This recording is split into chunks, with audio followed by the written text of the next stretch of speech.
بسم اللہ الرحمن الرحیم۔ السلام علیکم ورحمۃ اللہ وبرکاتہ۔ امید کرتی ہوں آپ لوگ سب خیریت سے ہوں گے اور اپنے گھروں میں خوشحال اور آباد ہوں گے۔ میری دعا ہے کہ اللہ تعالیٰ آپ سب کو صحت اور تندرستی والی لمبی عمر اور لمبی زندگی سے نوازے اور یوں ہی ہمارا ساتھ قائم رکھے۔ آج کی اس ویڈیو میں ہم ایک نہایت پیاری دعا سیکھیں گے جو حضرت موسیٰ علیہ السلام نے مانگی تھی اس وقت میں جب وہ بے سہارا تھے اور ان کے پاس کوئی سہارا نہ تھا سوائے اللہ کے سہارے کے۔ سب سے پہلے ہم جانتے ہیں اس دعا کے چند خاص فوائد۔ چلیے اس کو پڑھنے سے پہلے ہم دیکھتے ہیں اس کے فوائد جو کہ ہیں رزق میں برکت اور کشادگی حاصل ہوتی ہے۔ یہ دعا اتنی مفید ہے کہ آپ اسے جس مقصد کے لیے پڑھیں گے انشاءاللہ العزیز آپ کو فائدہ ہی فائدہ ہوگا۔ جو بھی مقصد جو بھی آپ کی حاجت ہے اس سے دل میں اور ذہن میں رکھ کر اللہ کے حضور اس دعا کو پڑھیں گے تو یہ دعا آپ کا کام ضرور کروائے گی انشاءاللہ تعالیٰ۔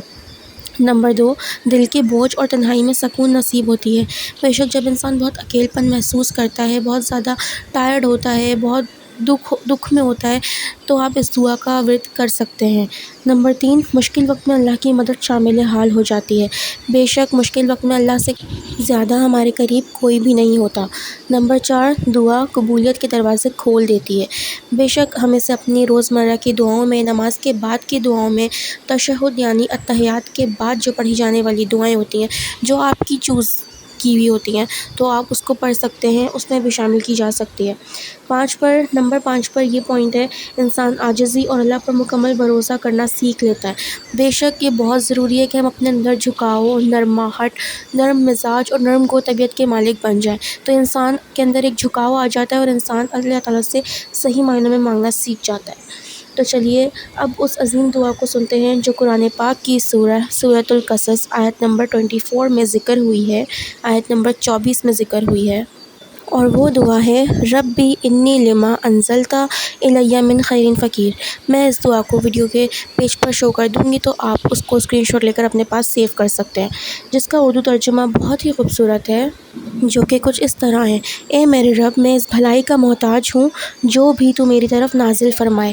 اس کا مطلب ہے کہ ہمارے لیے، ہمارے نصیب میں، ہماری قسمت میں جو بھی ہمارے لیے بہتر ہے تو ہم اللہ تعالیٰ سے اس چیز کا سوال کریں اور پھر بے شک اللہ کے علم میں جو ہمارے لیے بہتر ہے اللہ تعالیٰ وہ ہمیں دے دیں گے۔ یہ دعا حضرت موسیٰ علیہ السلام نے اس وقت مانگی جب وہ تنہا، بے سہارا اور ایک مسافر تھے۔ ہر سہارا چھوٹ گیا تھا، تب انہوں نے صرف اللہ سے کہا، یا رب میں تیری ہر نعمت کا محتاج ہوں اور بے شک اللہ کی مدد بہت قریب ہے اور اللہ ہمارے بہت قریب ہے۔ اس دعا کو آپ اپنی زندگی میں روزمرہ میں شامل کر سکتے ہیں، کچھ یوں کہ جس طرح سے میں نے پہلے بھی ذکر کیا کہ آپ تشہد کے بعد یعنی نماز میں ہی اتحیات کے بعد والی دعاؤں میں پڑھ سکتے ہیں، اپنی نماز کے بعد کی جو دعا مانگی جاتی ہے اس میں پڑھی جا سکتی ہے۔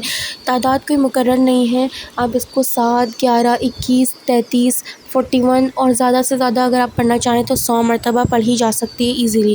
اور بے شک آپ کا کوئی مقصد ہو، کوئی حاجت ہو، کوئی بھی دل میں ایسی خواہش ہو جو بے شک اللہ کے علاوہ کوئی نہیں ہے جو ہماری دعاؤں کو سن سکے، ہماری حاجتوں اور مقاصد کو پورا کر سکے، تو جو مانگنا اللہ سے مانگیں اور آپ اسی دعا کا ورد 100 مرتبہ کر کر اپنا مقصد اور حاجت اللہ کے حضور پیش کریں انشاءاللہ تعالیٰ تو آپ کی دعا ضرور قبول ہوگی اور آپ کی حاجتیں، خواہشات بھی ضرور پوری ہوں گی۔